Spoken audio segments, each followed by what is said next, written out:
देखो जी, इधर पे चढ़ाई है। हाँ जी। तो थल्ले ये देखें आप, यहाँ नीचे जा रही है सड़क और ये ऊपर की तरफ जा रही है। अब हम पानी की बोतल रखने लगे।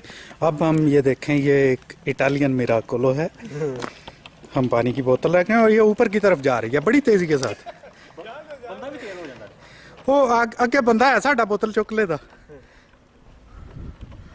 और वो देखें कि बोतल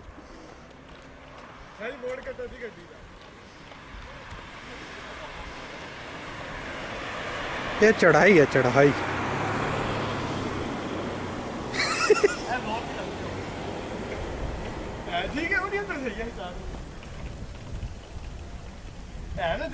बिल्कुल जानती है जी।